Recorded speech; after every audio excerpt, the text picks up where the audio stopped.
কথায় আছে, যে খাদ্য গ্রহণ করে তাকে খাদক বলে। তদ্রূপ যে বা যিনি সকলের বিনাশ করে তাকে বিনাশক বলে। তাই আপনাকে বা আপনাদের মতো মানুষকে বিনাশক ব্যতীত অন্য কোনো সুসম্বোধন করতে পারছি না।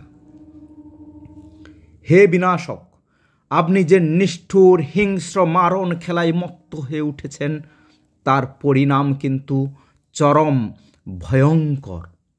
হ্যাঁ, আপনাকেই বলছি, এই তাজা রক্ত নিয়ে নিষ্ঠুর রাজনীতির হোলি খেলা খেলবেন না। তাই বলছি, সাবধান, সাবধান, সাবধান। হে নরখাদক, গরম তেলের কড়াই থেকে এক ফোঁটা তেল শরীরে পড়লে যে জ্বালা যন্ত্রণা হয় তা কি আপনার অবগত?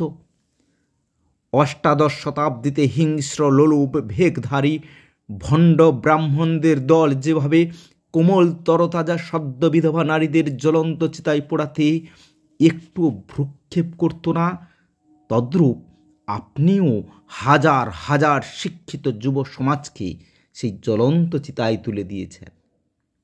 আপনি হাজার হাজার পরিবারের দায় নিতে পারবেন তো? বাহ বিনাশক বাবু, বাহ বাহ। আপনি যেন কি ন্যায় নিয়ে পড়েছেন, তা কি সত্যি? না পুরোটাই ফ্রড? না আপনার সার্টিফিকেটটা জাল? দেখুন, আবার কেঁচো খুঁড়তে কেউটোই যেন না বেরিয়ে পড়ে। না মানে আমি বলতে চাইছি, এখন আপনার সেই উত্তরপত্র পাওয়া যাবে তো?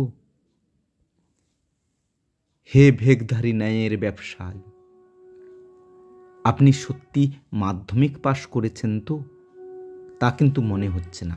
কারণ দেখুন, একদল লোভী প্রতারক অসাধু ব্যবসায়ী চাল কাঁকড় মিশিয়ে ব্যবসা করলো, সেখান থেকে সামান্য 10 কেজির মিশ্রণে চাল আর কাঁকড় 8:2 অনুপাতে আছে, সেখান থেকে আপনি সামান্য চালের সঠিক পরিমাণ বের করতে পারছেন না, না করতে চাইছেন না।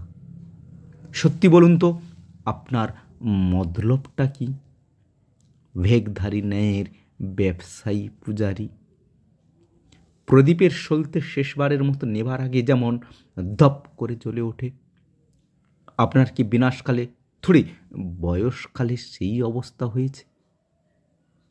তাই বলছি, সত্যের পথে আসুন, সত্যানুসন্ধান করুন, কারণ ধর্ম ও ধর্মের লড়াইয়ে শেষে ধর্মেরই জয় হয়। এখন আপনাকে দেখে আমাদের করুণা হয়, দয়া হয়, কারণ আপনি সুস্থ নয়, প্রলাপ বকছেন, পুরো অপ্রকৃতিস্থ হয়ে পড়েছেন। এখন আপনার চিকিৎসালয়ে যাওয়া উচিত। তবে সাবধান, ভুল করে ওই অসাধু ঠগ ব্যবসায়ীদের চিকিৎসালয়ে যাবেন না, কারণ আরও অসুস্থ হয়ে যেতে পারে। তাই সাবধান। শেষে এইটুকুই ঈশ্বরের কাছে প্রার্থনা করব, আপনার সুমতি হোক।